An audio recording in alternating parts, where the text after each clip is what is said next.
21:38, estamos en vivo, estamos arrancando la caja negra por Unicanal, 31 grados la temperatura en Asunción. El primer tema que vamos a tocar esta noche tiene que ver con el tema seguridad. Adelantábamos recién el PCC en Paraguay. Preocupa la aparente inacción por parte de la Policía Nacional, principalmente de la actual cúpula, ante la presunción, información que manejamos nosotros desde la caja negra, proveída por la Policía Federal del Brasil, de posibles golpes antes de las elecciones de las internas de los partidos políticos del próximo 17 de diciembre. Entre estos golpes que se mencionan, se hace referencia al caso Jarvis Jiménez Pavão, que entre paréntesis hoy publicaba un espacio reservado en uno de los diarios negando tal intento de fuga. La información que manejamos es que en realidad él no se va a fugar, van a venir a rescatarlo a él. Es la información que tenemos. Y también hacen referencia a que el actual subcomandante de la policía, Bartolomé Báez López, minimiza el hecho, porque es quien le provee toda la información al actual comandante de la policía, Luis Rojas. Y la pregunta que nos hacemos, ¿está realmente nuestra policía hoy en condiciones de hacer frente al temible grupo banda criminal PCC? Para contextualizar este tema, preparamos este informe que va a continuación. PCC en Paraguay. Preocupa inacción policial ante los posibles golpes del peligroso grupo. En agosto del año 2006, el diario O Estado de São Paulo publicó un amplio reportaje en el que sostenía que la organización criminal Primer Comando da Capital, PCC, se abastecía de armas y drogas en países fronterizos de Brasil y aseguraba que incluso tenía una base en Paraguay. Hoy, más de 10 años después de esa información, podemos afirmar que no solo se instaló una base, sino que el grupo criminal se ha expandido en nuestro país ante la inacción de las autoridades policiales, pese a contar con suficientes elementos para evitarlo. Uno de los golpes más sonados de esta banda fue el ataque perpetrado en mayo de este año a la bóveda de Prosegur en Ciudad del Este. El asalto tipo comando con armas de grueso calibre y explosivos fue perpetrado por criminales del PCC del Brasil, que se alzaron con poco menos de 12 millones de dólares, de acuerdo a datos oficiales, aunque según trascendió, el botín real habría superado los 50 millones de dólares. Ahora, se habla insistentemente de un nuevo plan que contemplaría, además de otros golpes a entidades financieras, el rescate del narcotraficante Jarvis Jiménez Pavão, recluido en la agrupación especializada de la Policía Nacional. Si bien Jarvis no forma parte del esquema de líderes históricos del peligroso grupo criminal brasileño PCC, para la policía del vecino país es considerado como el contacto más importante del grupo criminal en el Paraguay y el traficante más grande de este lado de la frontera. Jiménez Pavão, conocido como el varón de la droga en Brasil, nació en la ciudad de Pontaponá, localidad del estado brasileño de Mato Grosso do Sul y fronteriza con Pedro Juan Caballero, capital del departamento de Amambay. De acuerdo a la justicia brasileña, Jarvis comanda el tráfico de marihuana, cocaína y pasta base desde la década de los 90 y tuvo como centro de operaciones a Pedro Juan Caballero y otros distritos del departamento de Amambay. Pavão compraba marihuana a intermediarios distribuidos por Amambay y cocaína a distribuidores bolivianos en Santa Cruz de la Sierra. Su organización es tan poderosa que cuenta con aviones propios y hace entregas en la región sur del Brasil, en el interior de San Pablo y a pequeñas organizaciones en el interior del estado de Minas Gerais. El narcotraficante brasiguayo diversificó su operación tras mudarse a Paraguay, donde fue detenido en diciembre de 2009 durante un procedimiento conjunto entre agencias antidrogas de Estados Unidos, Brasil y nuestro país. La pregunta que surge es ¿qué hicieron los jefes de la policía en todo este tiempo, sobre todo teniendo en cuenta que fueron divulgadas las conexiones que habría entre los integrantes de la peligrosa banda criminal, según las informaciones que fueron recabadas tras la detención y posterior expulsión del país de Rafael Bruno Rodríguez, alias Rubio Negro, José César Cabral Santos, Rafael Luciano dos Santos, alias Rafiña, Paulo Sergio Martins y Maicon Sousa Moretti. Estos hombres son parte de un grupo de 29 fugados detenidos de la cárcel estatal de Paraná en Brasil y, de acuerdo a las investigaciones, serían integrantes del primer Comando Capital con penas de 40 y 50 años de cárcel. Una de las autoridades policiales más cuestionadas es precisamente Luis Pablo Cantero, director de Prevención y Seguridad, a quien se lo responsabiliza de no haber realizado los controles para el ingreso de hinchas la semana pasada en Pedro Juan Caballero. Si no pudo controlar el simple ingreso de armas blancas por parte de barras bravas a un estadio de fútbol, ¿qué sería todo el arsenal del PCC?, dijeron fuentes policiales consultadas al respecto. También apuntan al actual subcomandante de la policía, comisario Juan Bartolomé Báez López, director de apoyo técnico. En enero de 2015, cuando se desempeñaba como jefe de antinarcóticos de la policía en Pedro Juan Caballero, desapareció misteriosamente una carga de 252 kilos de cocaína. Desde la misma policía, se maneja la información que el PCC estaría planificando para antes de las elecciones internas del 17 de diciembre varios golpes, incluso en la capital del país, y que pondrían en jaque todo el sistema de seguridad. Esta información es incluso manejada por el mismo comandante de la Policía Nacional, Luis Rojas, y sus leales, como Bartolomé Báez y Luis Pablo Cantero, pero sin embargo, los mismos estarían minimizando la situación y nos estarían tomando todas las medidas preventivas al respecto. Las altas autoridades policiales están trabajando coordinadamente con la Policía Federal de Brasil. ¿En qué se basa la actual cúpula policial para minimizar eventuales ataques del PCC?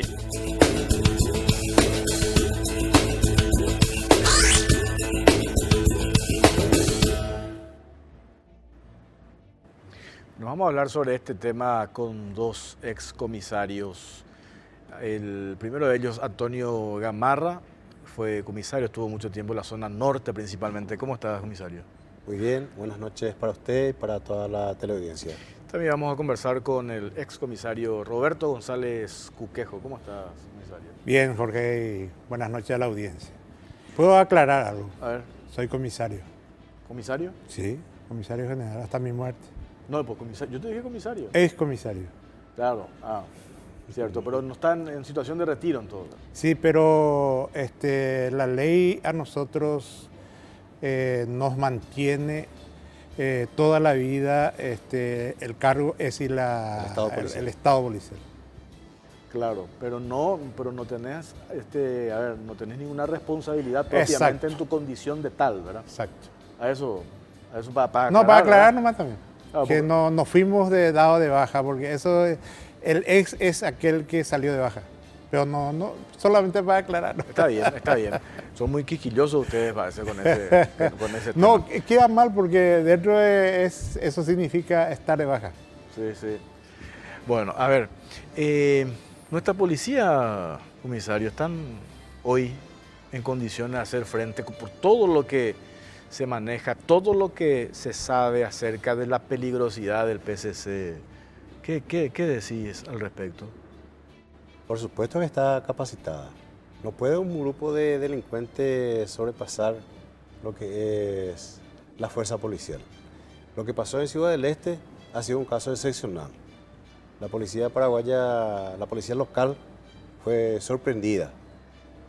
La sorpresa es muy importante en cualquier acción. Tanto la policía misma utiliza muchas veces la sorpresa para hacer un allanamiento, por ejemplo.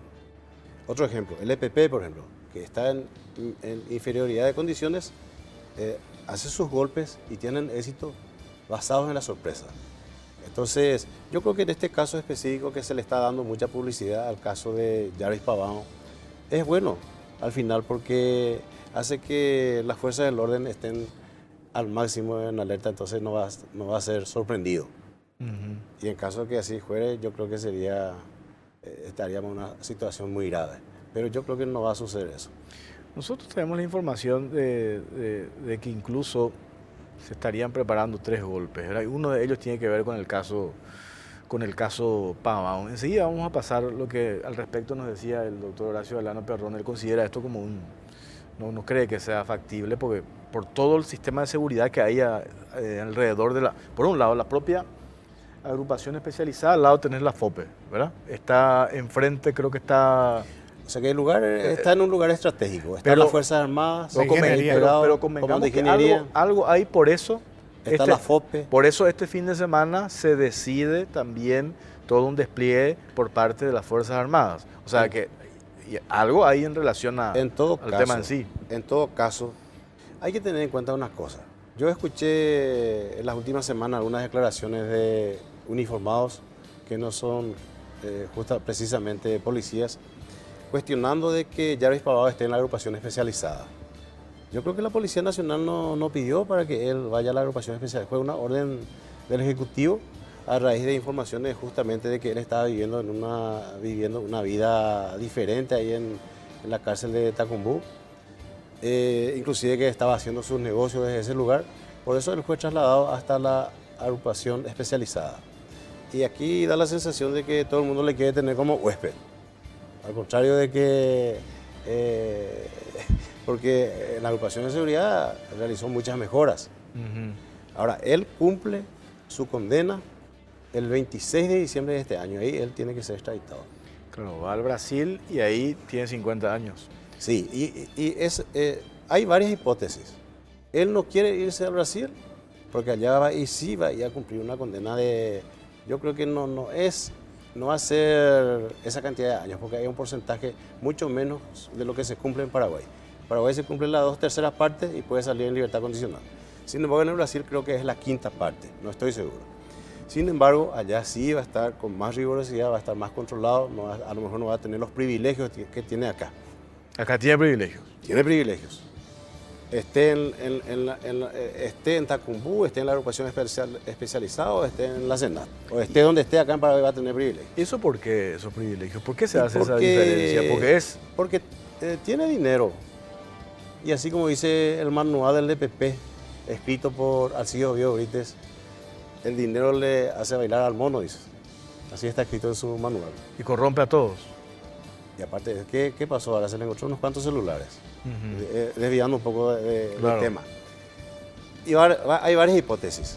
No quiere irse allá porque allá sí va a cumplir una condena mucho mayor y va a perder esos privilegios. Y segundo, hay una versión de que allá sí él corre peligro de muerte. Y si la plata hace bailar al mono, ¿qué garantías hay de que él realmente no pueda fugarse y evitar llegar al Brasil antes de diciembre, donde sí, como usted dice, tiene que cumplir su condena? No. En Tacumbú hay muchos pesos pesados que hasta ahora yo creo que hay que sacarle el sombrero a esa gente, a los guardias cárceles que hacen su trabajo, que con muy bajo salario están cumpliendo con su trabajo. Hay gente poderosa ahí adentro que hasta ahora no hemos escuchado que alguien un peso pesado se haya escapado de ahí. No se escaparon, pero sí siguen operando desde allí. Y sí, pero es diferente. Pudiendo, por ejemplo, es muy diferente estar adentro operando que afuera. A ver, comisario, que demasiado quería hablar sobre el tema. Esto que dice Antonio Gamarra, el comisario, tu colega, la plata se bailar al mono, caso de Jarvis. Y eso pasa adentro, incluso ustedes son dentro de la policía misma, hay en todas partes, ¿verdad? No, pues estamos hablando de la policía, digo. Eso ocurre acá, en los Estados Unidos, en Canadá, en México. Eso ocurre en toda parte del mundo. ¿Presos con estos privilegios? No sé si con esto, con privilegios. Esa es una característica generalmente de los centros de detenciones a nivel mundial. Hay gente, y en todas partes hay gente con privilegios. Pero eso no hace al... ¿Y qué es lo que pasa con esta clase de detenidos? Necesariamente tiene que tener un tratamiento especial por su condición. Es decir, cuando vos tenés un preso de este tipo, le vas a dar más atención, sí o sí le vas a dar más atención por el riesgo que representa incluso para la misma población penitenciaria. Tiene una atención especial en materia de seguridad, en materia también de confort. ¿Y por qué? Y porque tiene una capacidad diferente al resto para generar todo una situación especial. Por ejemplo, Jiménez, Pavao. Pavao tiene una capacidad de tener asesoramiento del primer nivel en todos los ámbitos, sea desde el punto de vista jurídico, desde el punto de vista económico, desde el punto de vista financiero, político. Y ustedes no se van a imaginar las características, las mentes que apoyan y operan para esta gente que no aparecen en la luz pública. Tiene generalmente un pequeño grupo de personas es la que los representa y salen a operar ante la opinión pública. Pero tienen contratados a los mejores, a las mejores mentes para asesorarlo. ¿Cuántas son las personas que tienen el mismo trato de él en el sentido de su detención y todo aquello? Y yo creo que algo, como dijiste, algo hay, algo se sabe, y eso es por, si se sabe algo es porque el aparato estatal funciona y se está adelantando a los hechos. Pero o sea, ¿cómo? ¿Usted no cree que se esté minimizando el hecho de estas presuntas No, amenazas? no se puede. El tema pasa por lo siguiente. Cuando vos tenés una información, estás en el cargo, vos tenés una información, pues no quiere decir de que vos puedas demostrar esa información que tenés. Vos tenés la información y a veces esa información... El caso de Prosegur dicen que se tenía esta información, que la policía sabía, esta referente importante de la policía manejaba la información de que eso iba a pasar. Y sin embargo les toma desprevenido y muere un oficial, ¿Sabe qué es lo que pasa en este tiempo, generalmente en este tiempo en la policía? Y eso es importante. En este tiempo de la policía, en este tiempo en que comienza a haber movimiento de cargos y gente que tiene que pasar a retiro y todo eso, se aprovecha esta situación y se genera todo un movimiento de comunicación, a veces hasta muy intencionado para dejar mal parado a la cúpula. Eso ocurrió históricamente en la policía paraguaya. Y hay gente especializada. Yo no creo que esto se esté minimizando. Yo creo que se está tomando las medidas de acuerdo a las informaciones que se tienen. Y yo creo también interesante de analizar todo lo que está presentando la defensa de Pavao en este caso. Y comienza a decir de que el Estado paraguayo o el gobierno paraguayo quiere liquidarlos. Eso iba a preguntarles. ¿Puede darse esa No, de esa ninguna manera, de ninguna manera. Cambiar la historia, ¿verdad? Ante la información de un intento de fuga. Hoy aparece un espacio reservado. Se cambia la información que en realidad, y hablaba la abogada de Pavao, decía, no, en realidad acá la información nosotros tenemos que quieren atentar contra. Y por eso te decía que el aparato de comunicación que tienen, ellos es sumamente interesante. Y aprovechan, el crimen organizado aprovecha de manera eficiente la capacidad de información que tiene. Por ejemplo, Pablo Escobar, en su mejor época él contrataba chicos menores que era inimputable para su ejército, es decir, eran de 14 años para abajo y mataban gente. Entonces, ¿qué él organizaba? Organizaba una fuerte campaña contra el Estado, exigiendo derechos humanos para sus guerreros.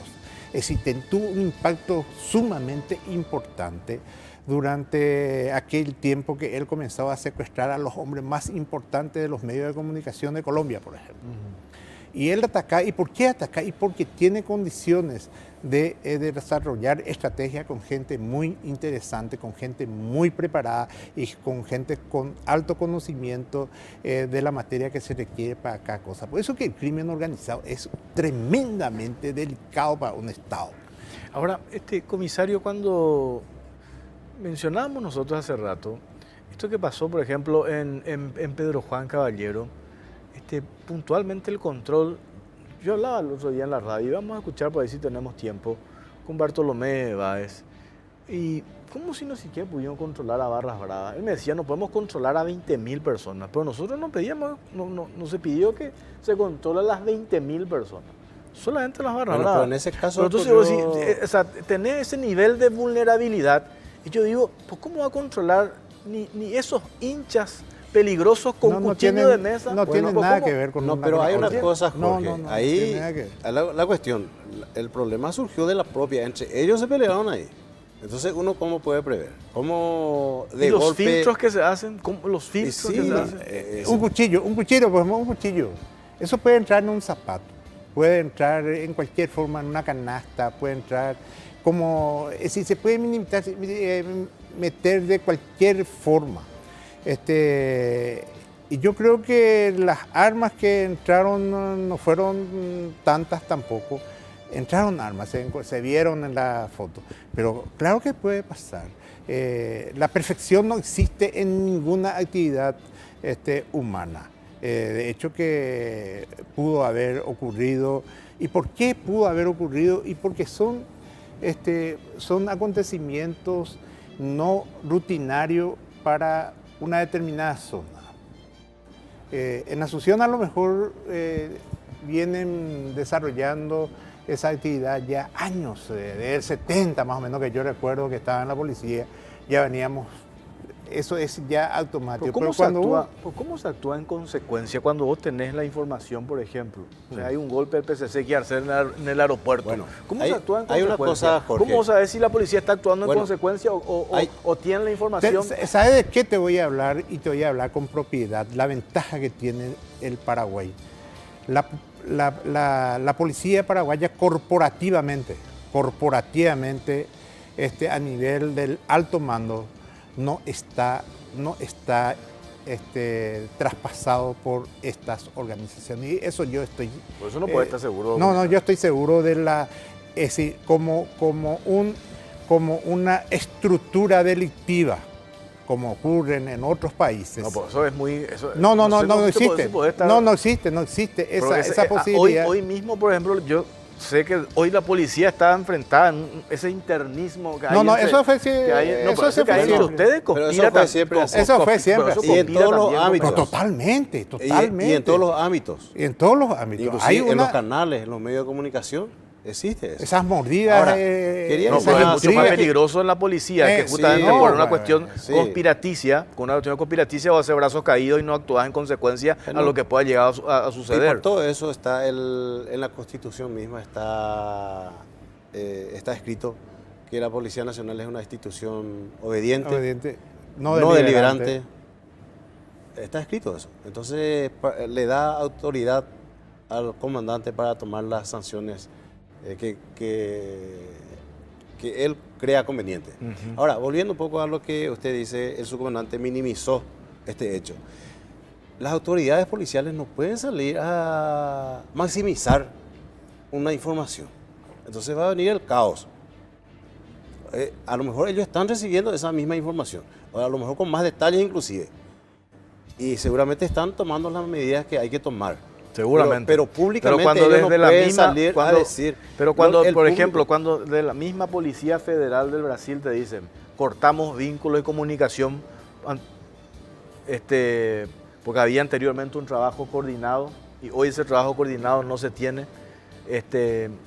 ahí es donde a mí me hace ruido de que, no digo que no tengan ni siquiera la capacidad, pero por ese internismo a veces en la policía, ¿cómo lográs profesionalizar? Ahora, vos decías, comisario, No, eso siempre existió. ¿Cómo dejar de lado para profesionalizar? El día que la institución funcione de manera, es decir, se fortalezca la institución. Porque, ¿sabes por qué eso ocurre, Jorge? Ocurre eso porque hay mucha injerencia externa dentro de la institución. Y comienzan la gente a posicionarse con hombres que no tengan nada que ver con la institución. Y en síntesis, como nosotros llamamos, oñemo caballú político relomita. Y eso genera una indisciplina. ¿Por qué el comandante Saprissa tuvo mucho éxito en la administración? Porque nadie se metía en las cuestiones que le correspondía a él administrar. Él administraba sus recursos humanos y nadie tenía injerencia en esa administración. Porque varios comandantes tuvieron esa capacidad, esa posibilidad de tener una institución. Cuando nosotros estábamos en servicio activo. Vamos a ir. No, ahí te voy a decir, es importante A ver. nomás. La policía tenía el 72% de credibilidad ante la opinión pública. 72%. Era la institución más creíble. ¿Qué año fue eso? Y eso fue en el 2004, 2003, 2004, 2005, 2006, en época de Nicanor. ¿Y por qué tenía? Y porque la institución manejaba el comando institucional. No permitía mayormente que políticos. Y te voy a demostrar, tengo acá las encuestas de esa época de los diarios. Espérame, a ver, esto que compartíamos, le hicimos una nota a Horacio Galeano Perrones justamente sobre el tema PCC y esto es lo que decía.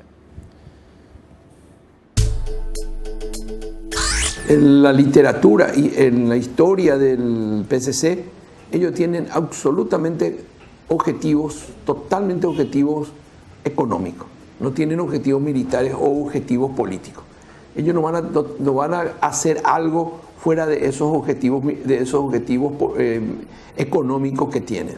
Y son tres cosas que se mezclan. Es decir, lo que ocurrió con Prosegur en Ciudad del Este es una operación muy de gran envergadura. Lógicamente la policía no tuvo respuesta en ese momento. Ese es un elemento para analizar. El otro, que se pueda atracar el aeropuerto porque viene Prosegur, trae los valores.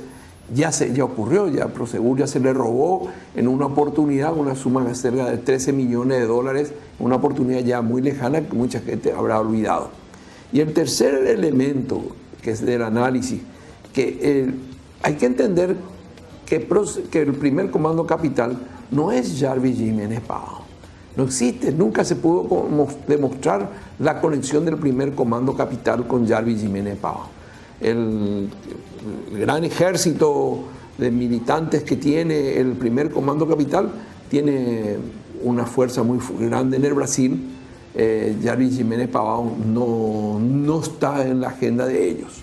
Y vamos a suponer que nos queramos reducir al análisis de que se le quite a Jarvis Jiménez Pavão. Está en este momento en la dirección de apoyo táctico dentro de la agrupación especializada con un ala donde está la FOPE, que son las unidades de mayor envergadura y de mayor respuesta que tiene la Policía Nacional. De manera que una operación de ese tipo va a requerir, vamos a poner 10 veces más capacidad militar que la que hubo en el ataque de Prosegur en Ciudad del Este.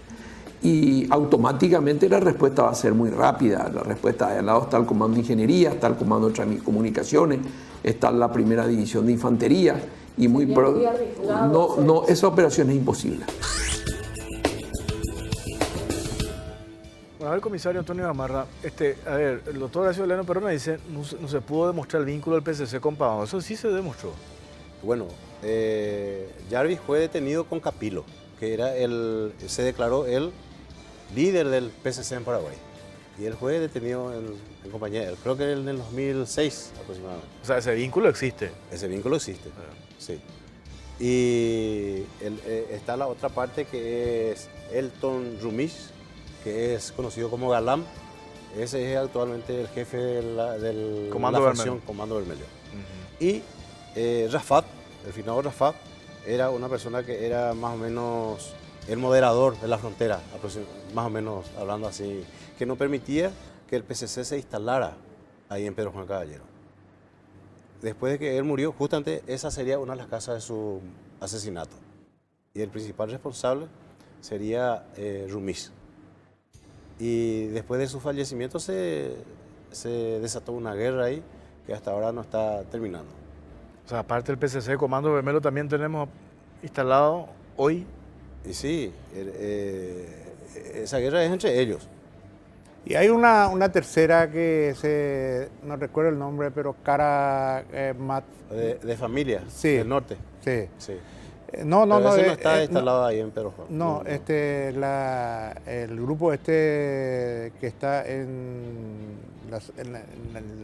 diríamos al sur del Paraná, y más allá arriba hacia Pero, a ver, nosotros nos dijeron que 29 que se escaparon del Brasil vinieron, hoy están en una estancia Bueno, acá haciendo un entrenamiento para golpes delincuentes. que se van a dar antes de diciembre. Por eso es importante que en determinados casos, migraciones también, y se da esos casos. Yo veo que a menudo a través de migraciones se procede a la expulsión de ciudadanos, esta clase vamos a suponer que ellos sean detenidos acá en Paraguay. Ah, pero esto no hace Entonces, migraciones. ¿Cuándo No, es no, eso? no. El procedimiento lo hace la Senat o la Policía Nacional. Pero como acá no han cometido ningún delito, entonces una rápida expulsión. Porque al quedarse acá se le da oportunidad para permanecer acá y... Está instalado, comisario. Hace me decía Carlos Peralta, siempre en épocas de elecciones ocurren golpes. Eso pasó, si nos remontamos a archivos, siempre coincide. Siempre se acerca a elecciones y algunos dicen, no sé si eso es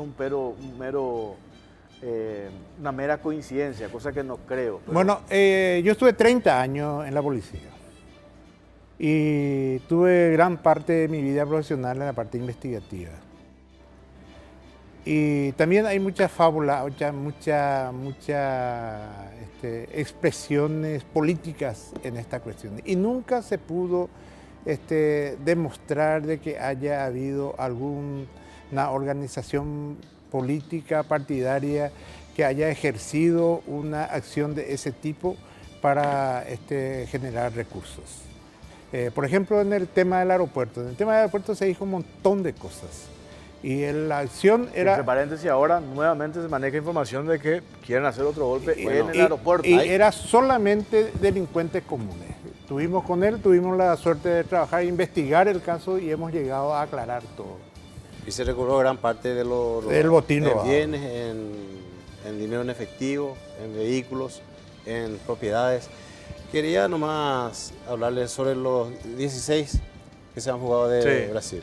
15 ya fueron recapturados y la estancia era de Gringo González, que usted hace mención. Pero hoy hay otro grupo que está haciendo un entrenamiento en una de estas estancias. A mí me mostraron videos. A mí hoy es martes. Y esa El viernes me mostraron videos que me dijeron que no podía compartir, pues yo tenía intenciones de pasar, me dijeron que no, que por una cuestión de investigación, porque la información que yo tengo desde la policía y desde la Policía Federal de Brasil. Entonces, porque si de la policía paraguaya te pasaron esa información y que no haya pasado a sus superiores. No, tienen sus superiores, tiene Luis Pablo Cantero y tiene Bartolomé Báez. Y ahí es donde surge que se fueron ya expulsados. De ahí que dicen que se minimizó, que se está minimizando el hecho, que desde la propia policía se dan cuenta que no están actuando en consecuencia, desde adentro están diciendo. Esa es la parte que preocupa, comisario. El Departamento de Narcóticos hizo ese procedimiento. Y aparte lo que dijo el otro día el ministro de la Senat, Hugo Vera, que hoy, así como está, no confía en absoluto en la policía. Por lo menos, no sé si lo dijo explícitamente refiriéndose a la actual cúpula, ¿verdad?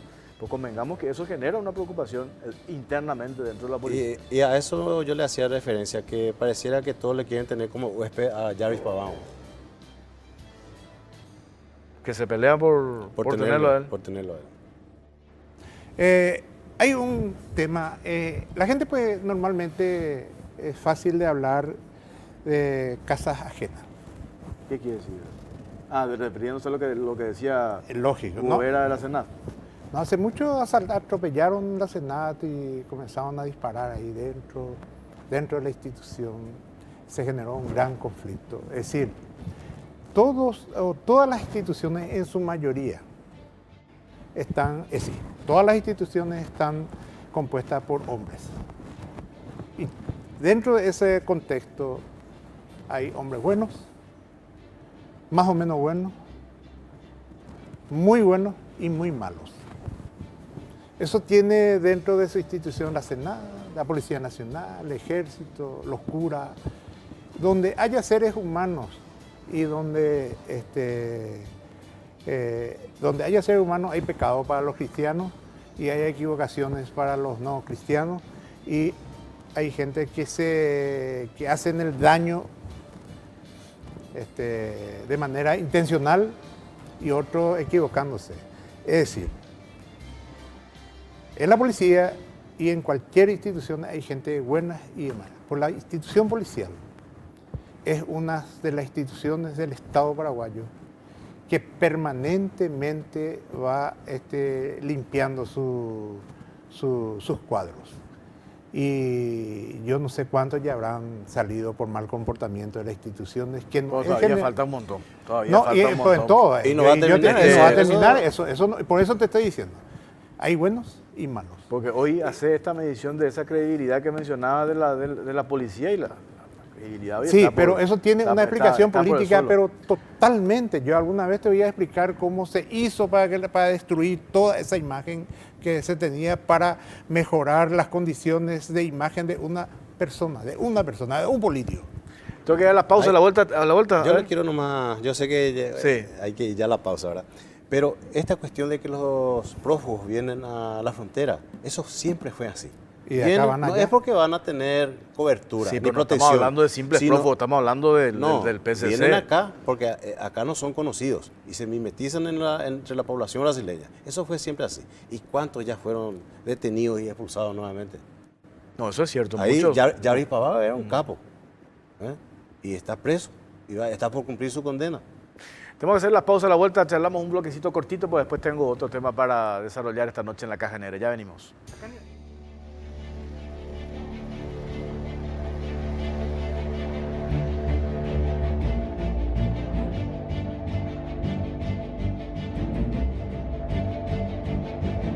Todas las voces, la versión completa de la noticia sin censura. Escucha más, participa más, 650M, la primera del dial. Somos uno para todos.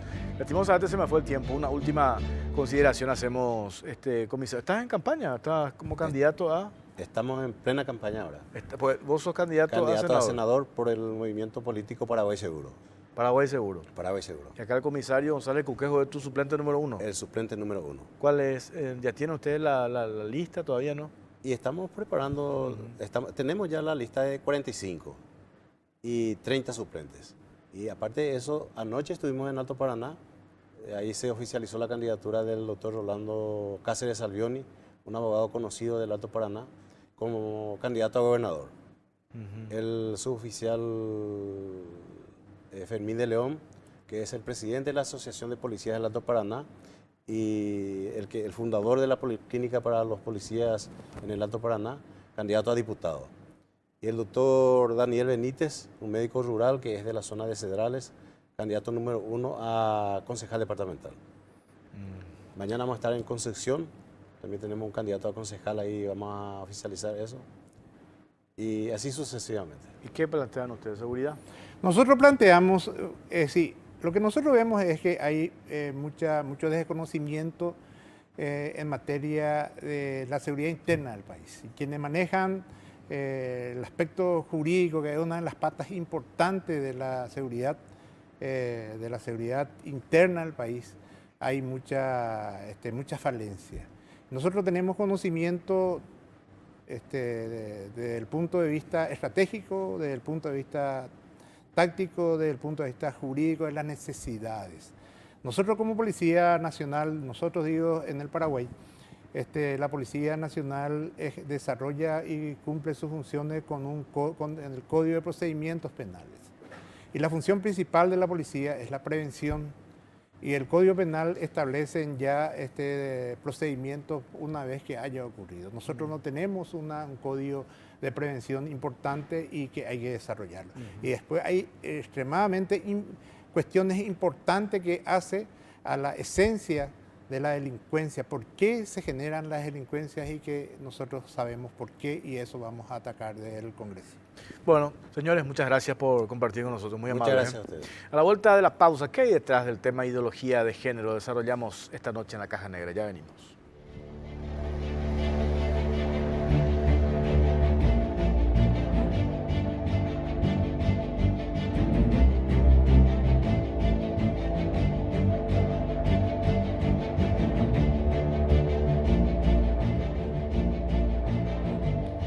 Los paseos en familia, las salidas con amigos y toda la diversión se aprovechan en una Sea-Doo. Sea-Doo trae a Paraguay las mejores motos acuáticas para disfrutar de momentos únicos. Sentí la adrenalina y supera tus propios límites. Disfruta de un paseo seguro con la mejor compañía en los diferentes modelos.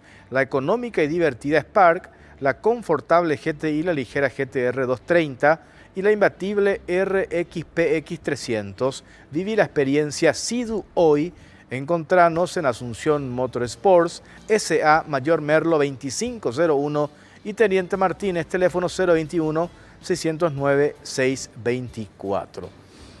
Bueno, tema de ideología de género. Vamos a hablar fuera de, a ver cómo explicar, un tema tan controversial, un tema tan polémico, pasional, y yo decía, cuánta mezcla, tanta ensalada en la cabeza de mucha gente, mezclamos todos. Yo dije, vamos a hablar dejando de lado esa pasión, pero para tratar de entender y desmenuzar sin entrar en ese discurso de que me cago en la iglesia, sin reducir, acá están los pro, allá están los pro esto, los pro otros, sino entender un poco, y convocamos en la mesa esta noche a Nora Gauto, especialista en educación afectiva integral. ¿Qué tal, Nora? ¿Cómo estás? Muy bien, Jorge.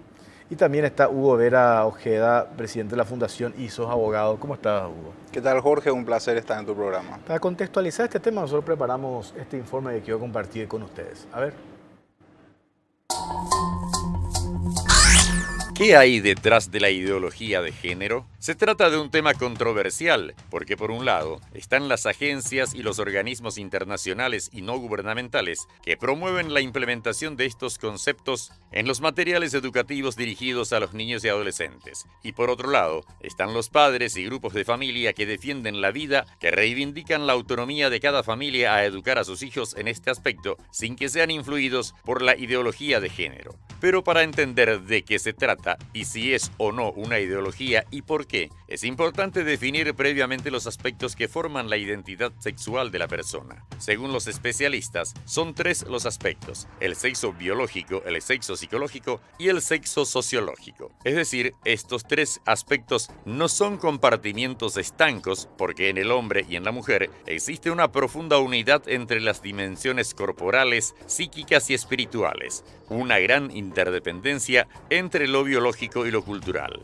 Ahora, ¿por qué se habla de una ideología? Porque se trata de un sistema de pensamiento cerrado que defiende que las diferencias entre el hombre y la mujer, a pesar de las obvias diferencias anatómicas, no corresponden a una naturaleza fija, sino que son unas construcciones meramente culturales y convencionales, hechas según los roles y estereotipos que cada sociedad asigna a los sexos. Esta corriente de pensamiento se ha difundido y ha tenido como plataforma de lanzamiento la Conferencia Mundial de Naciones Unidas, por lo que está presente en todas las agencias de Naciones Unidas desde los años 90. En concreto, en el Fondo para la Población, UNICEF, UNESCO y OMS, que han elaborado muchos documentos con categorías propias de esta ideología. Cuando se habla de la sexualidad del ser humano, se hace referencia a la naturaleza e implica dos posibilidades: varón-mujer, que son las únicas posibilidades derivadas de la dicotomía sexual biológica, mientras que el término género procede de la lingüística y permite tres variaciones: masculino, femenino, neutro y mucha más imaginación.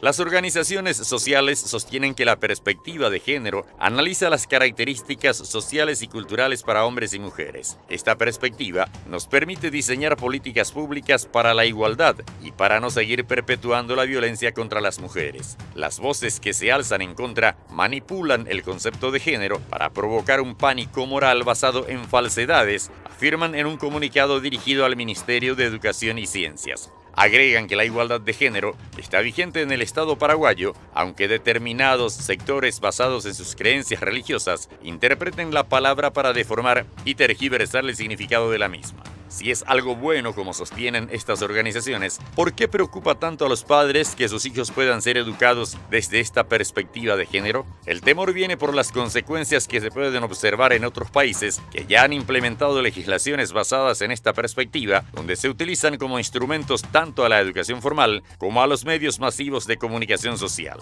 En Chile, dentro de poco tiempo ya podrían aprobarse leyes que generen un entorno similar al que ya se da en Estados Unidos y Europa, donde donde se vulnera el derecho de los niños a ser educados por sus padres y el adoctrinamiento en ideología de género promueve conductas como la masturbación y una educación sexual muy prematura. La estrategia que utilizan los que promueven la ideología de género es clara y tiene 3 etapas fundamentales que se replican en todos los lugares. 1. Utilizar palabras del lenguaje común, cambiando su contenido de forma subrepticia. 2. Bombardear a la opinión pública a través de la escuela y los medios de comunicación, utilizando la palabra vieja, pero acercándose cada vez más al nuevo significado. 3. Finalmente, la gente acepta el antiguo término con el nuevo contenido.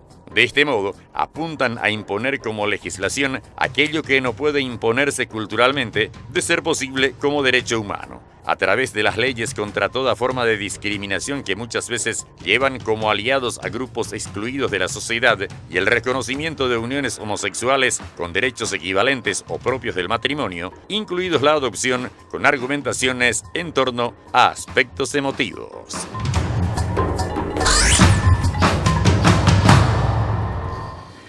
Nora Gauto, la pregunta clave, ¿por qué es peligroso esta ideología de género? ¿Por qué hay un temor de que esto se enseñe en las escuelas? Si me preguntas por qué los padres no estamos de acuerdo. Fundamentalmente porque es una visión reducida de la realidad. Hay una antropología detrás de esto que lo que plantea es la primacía de mi sentimiento, de mi estado de ánimo, de lo que yo creo, sobre el factor que me da la realidad, incluso sobre mi realidad corporal. Es como que se nos plantea educar a nuestros hijos en una dicotomía entre la realidad y la idea. Y la pregunta es, ¿nos hemos puesto a pensar lo peligroso que puede ser educar a nuestros hijos, a las siguientes generaciones, en base al estado de ánimo, en base al sentimiento? El sentimiento es tremendamente fluctuante, lo sabemos, pero creo que lo más terrible es que en esta reducción de la visión del hombre y de la persona que están planteando como política pública, que la estaban planteando como política pública hasta hace poco, se tergiversa de tal manera la realidad que se desvirtúa para nuestros hijos incluso el verdadero concepto de persona y de afecto y de la capacidad de amar, que es una capacidad fundamental. Si yo reduzco tu relación con la realidad solo al aspecto emocional, sensible, te estoy dejando prácticamente manco, incapaz de una vivencia realmente integral. Porque ¿qué hay en el amor? Porque aquí lo que a nosotros nos interesa es educar integralmente los afectos de nuestros hijos, ya que este es el tema que se plantea. ¿Qué hay en el amor? ¿En el amor hay solo sentimiento? No, no hay solo sentimiento. En el amor también está la capacidad de conocer al ser amado. Yo soy capaz de dar razones. Y no solo necesito dar razones para amarte, sino que también tengo la capacidad de, con mi libertad, tomar decisiones en busca de tu bien. Entonces, esta es una visión integral de la afectividad.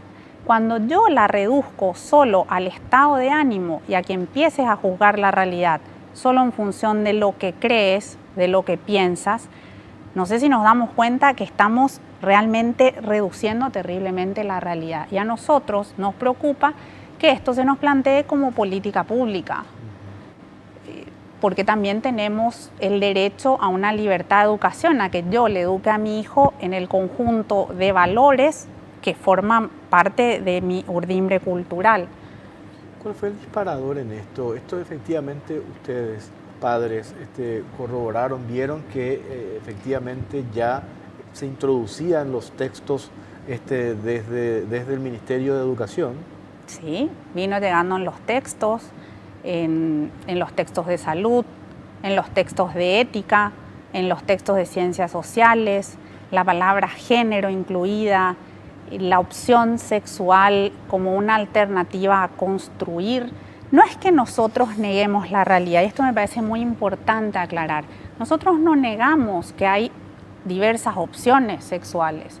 A nosotros nos interesa un tema de fondo y es el tema de intervenir en la identidad de nuestros hijos. El tema de la identidad es un tema central para nuestros hijos y para nosotros los adultos. ¿Realmente yo quién soy? soy lo que creo un día, como me siento un día, o hay un dato fáctico, un dato de la realidad que me introduce luego en el descubrimiento total del misterio que termino siendo yo. Entonces, por allí pasa nuestra crítica. Claro, nos empezamos a dar cuenta que llegó en los textos de nuestros hijos y transversalmente en los textos de primaria, en los textos de segundo ciclo, de tercer ciclo, de la media. A ver, Hugo Vera, ¿cuál crees vos que son las motivaciones? Porque principalmente de estos organismos internacionales permanentemente se insiste con esto de introducir estos conceptos en países menos desarrollados como el nuestro. Bueno, el caso de los países menos desarrollados, por fortuna son los últimos en la lista, ¿verdad? Porque recordemos que Paraguay es uno de los pocos países en donde no rige, digamos, a rajatabla todos los delineamientos que vienen en una agenda internacional. O sea, pretender que de repente Filisola haya sido el cráneo que trae la ley contra todo tipo de discriminación ya es atribuirle, o sea, darle algo que no corresponde. Esto viene de afuera, es decir, se trae una agenda, se trata de imponer a través de diferentes métodos, ya sea a través de préstamos, a través de un sinfín de estrategias para imponer, ¿verdad? Lo que tenemos que entender es de que detrás de esto hay una crispación totalmente de laboratorio. ¿Qué quiere decir eso?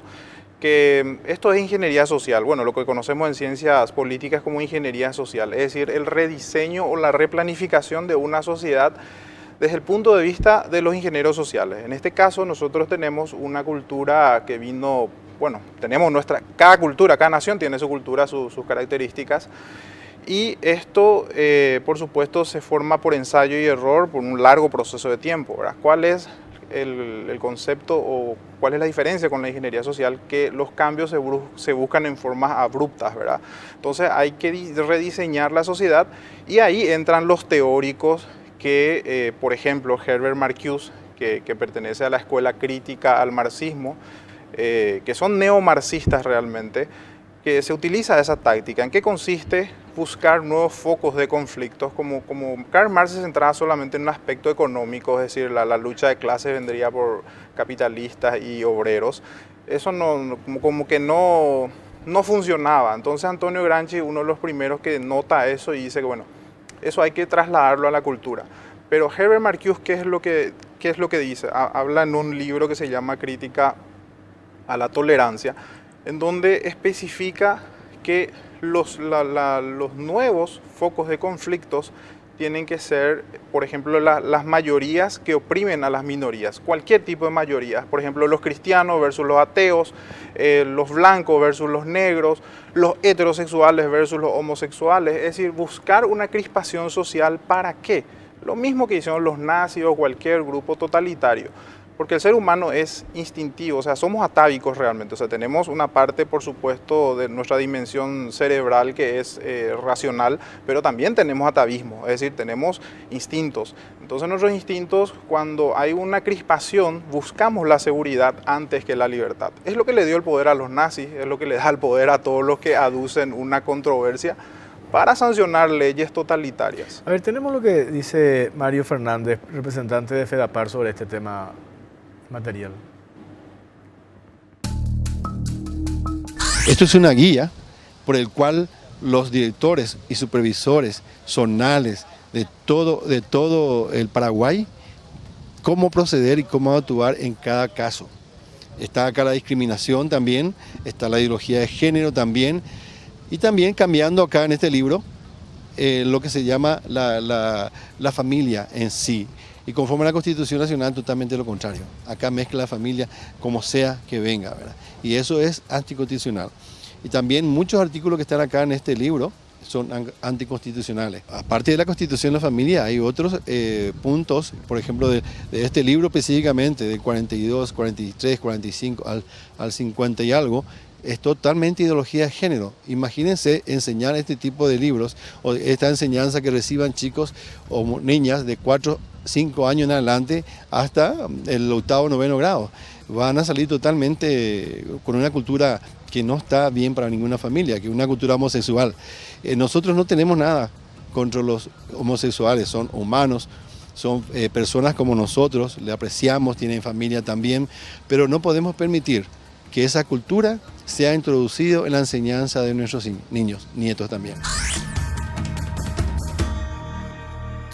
A ver, Nora, acá hay una cuestión que a mí me preocupa cuando dicen que con la posición que se tiene ustedes, se pretende tapar el sol con un dedo, porque los chicos igual con el tema de acceso a la tecnología, igual acceden a información de manera rápida, hoy con el tema de la tecnología. Y hay una realidad que se pretende tapar. ¿Cuál es la alternativa que plantean ustedes? Mira, primero que tengo que decirte que no queremos negar la realidad. Y es cierto lo que dice Jorge, los chicos hoy en día tienen un nivel de información que nosotros no teníamos a su misma edad.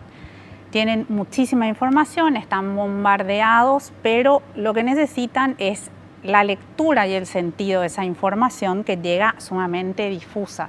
Por eso es muy importante no ser reactivos, sino aprender a ser reflexivos sobre la información que tenemos. Te vuelvo a repetir, y es lo que quedó, creo yo, claro, pero lastimosamente no se difundió respecto a la audiencia pública del 5 de octubre.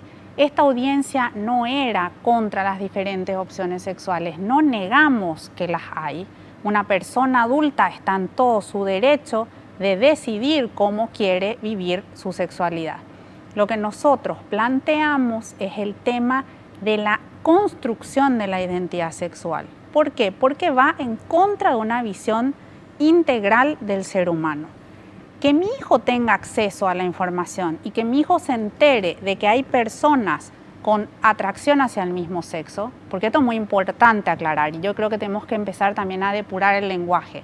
Hay hombres y hay mujeres. Nosotros nacemos como hombres o como mujeres. El sexo es un rasgo binario, biológico y objetivo. Estos hombres o estas mujeres pueden tener atracciones hacia el sexo opuesto o pueden tener atracción a personas del mismo sexo. Nosotros no negamos ese aspecto de la realidad, no queremos tapar el sol con un dedo. El tema es que nuestro planteamiento es un planteamiento de fondo. ¿En qué sentido? Yo, para educarte, ¿cuál es el argumento que han introducido toda esta educación con un sesgo ideológico, ideología de género, para educarle a nuestros niños en la no discriminación? Eso nosotros consideramos que hay un error en esta argumentación que hay que dejar claro. Para educar a nuestros hijos en la no discriminación, yo no necesito entrar a tallar en su identidad sexual desde los 3 o 4 años.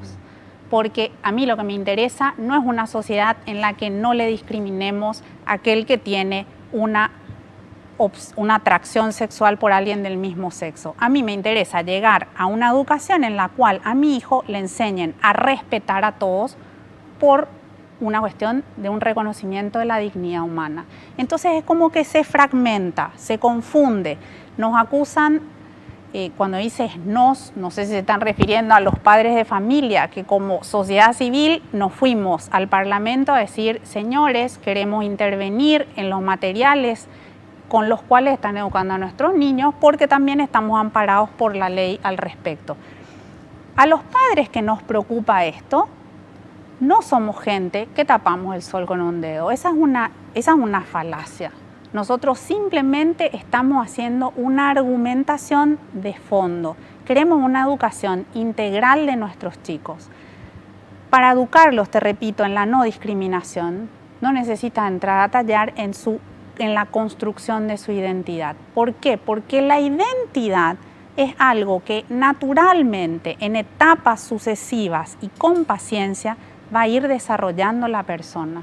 Nuestros hijos no nacen, ninguno de nosotros ha nacido con la conciencia de que era hombre o mujer desde el segundo uno en que ha nacido. A medida que ha ido creciendo y madurando, ha nacido la conciencia de sí.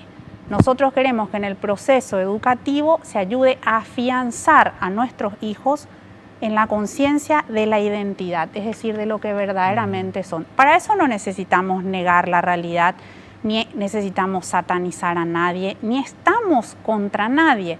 Nosotros hemos ido al Parlamento, nos hemos acercado al Ministerio de Educación, así como el día de mañana podemos acercarnos al Ministerio de Salud, el día de mañana podemos acercarnos al Poder Judicial y decir, señores, a nosotros nos interesa una educación integral. Y ustedes, en el ejercicio del poder, porque es un problema político, están implantando un modelo de educación que va en contra de mi derecho a educar a mis hijos en mi identidad. No hay una negación de la realidad, ni un contra. Esto es muy importante, porque si no se genera una propaganda de oposición, una oposición que no es tal. O sea, yo no estoy en contra. Los padres que fuimos a las puertas del Ministerio de Educación, que tocamos la puerta del ministro y de su gabinete, no hemos ido en contra de él. Hemos ido ejerciendo un derecho ciudadano. Lo importante es aclarar eso, porque si no, es como que una percepción que nos estamos enfrentando. Hoy he escuchado un audio de amenazas. Hay de todo. Después quiero preguntarte por qué se reduce esta cuestión en la discusión a una cuestión estrictamente religiosa. Pero respondeme por favor a la vuelta de la pausa, porque tengo que cumplir con esto. Ya venimos.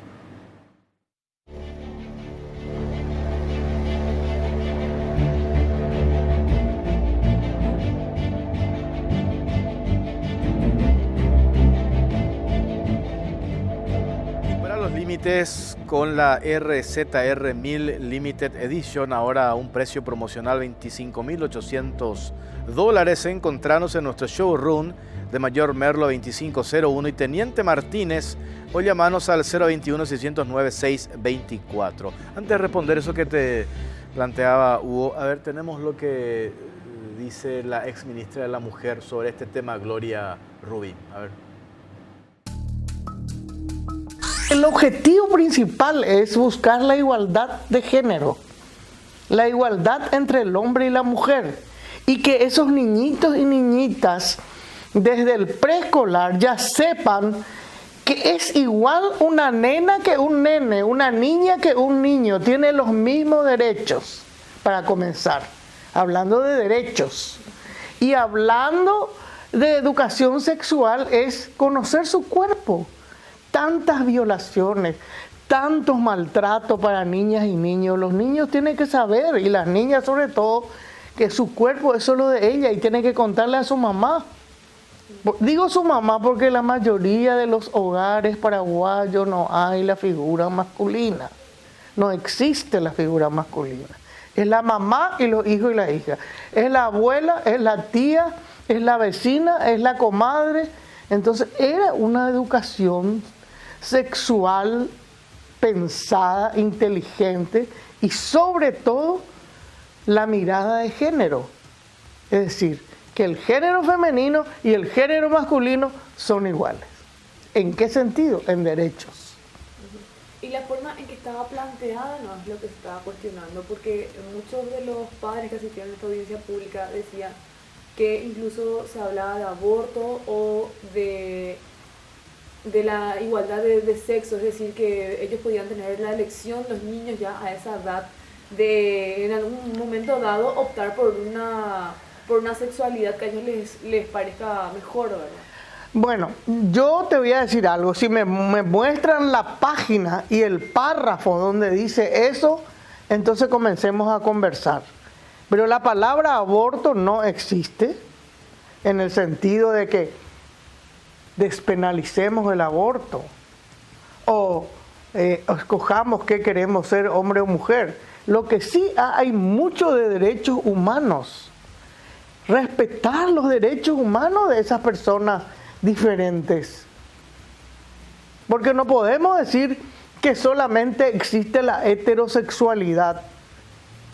Una heterosexualidad compulsiva, digamos. Y resulta que luego, pero no se le dice al niño, vos podés ser, se le dice que existen otro tipo de personas.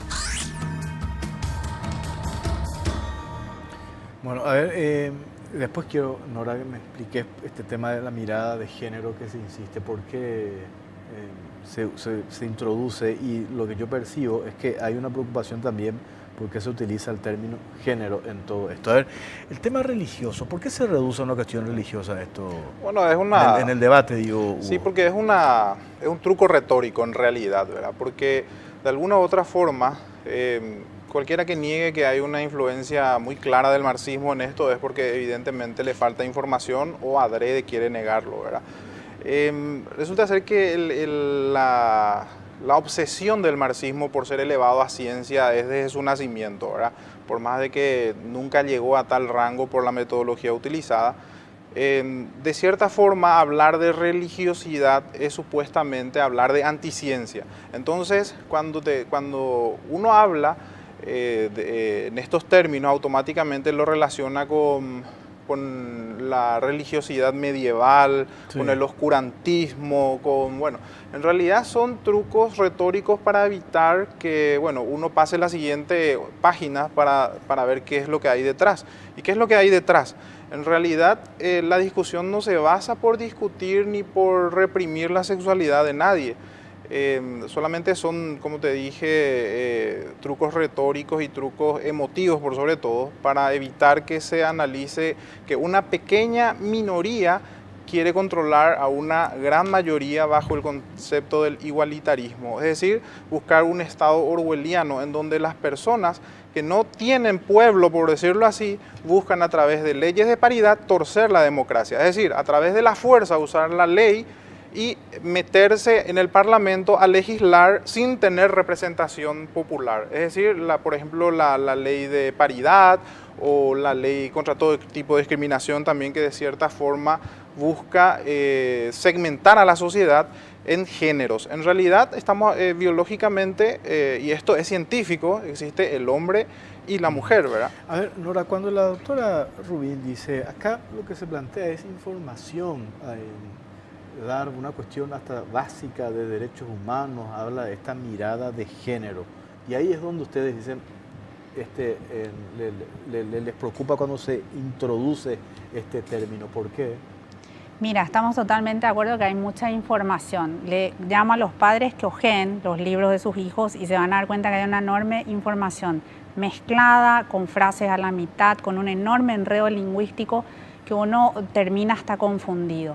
¿Qué es lo que pasa? Que no necesitamos que nos den información solamente. Yo necesito que a mis hijos le eduquen en la verdad de las cosas. ¿Cuál es el problema del género? Exactamente lo que estaba diciendo el doctor Hugo. Nadie nace con género, nacemos con el sexo, masculino o femenino. El género, que hasta hace 15 o 20 años se refería a un pedazo de tela que íbamos a comprar o al género de la lengua para hacer la concordancia, hoy en día se ha vuelto sinónimo de sexo.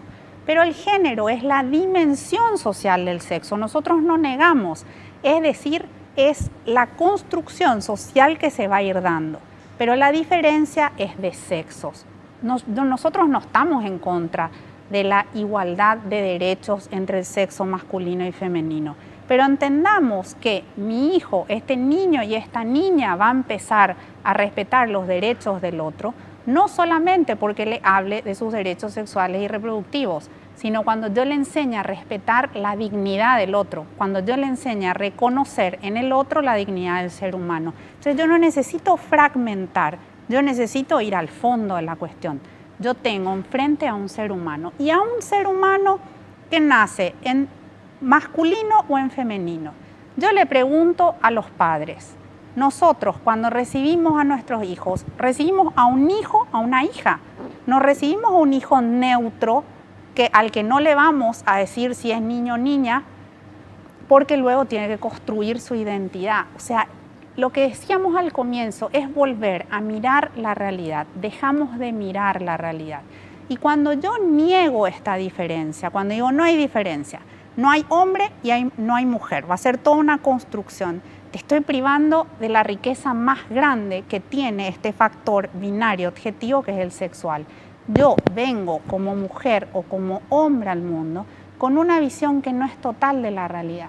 Necesito del otro que es distinto para que en la complementariedad aprendamos a ver, a disfrutar y a percibir la verdad de la realidad de manera integral y nos volvamos fecundos, es decir, podamos traer a un hijo o una hija a este mundo. A ver, tengo que ir al... sigo nomás, porque tenía un corte pendiente. Pero se entiende por dónde va el tema de una manipulación del lenguaje. Nadie nace con género, por favor, nuestros hijos nacen hombres o mujeres. Sí. Tengo que cerrar cortito, a ver, cuando nos muestran esas estadísticas de índices de embarazo en adolescentes. Ahí también, ahí no estamos negando la realidad. Es mezclar los tantos, Nora, cuando se insiste, por ejemplo, cuando nos muestran esas estadísticas que son duras y crudas de embarazos que se dan principalmente en adolescentes, esas cifras alarmantes. Exacto, cifras alarmantes y que nos duelen como sociedad, ¿verdad? Y que nos duelen fundamentalmente a los padres de esas adolescentes. Ahí hay que plantear después una alternativa. Los también padres los que están al lado del drama de una niña o un niño que recibe a otro niño. El tema es que estas estadísticas no pasan porque haya una mala información sobre la equidad de género. Pasa porque hemos perdido el sentido del valor de la sexualidad.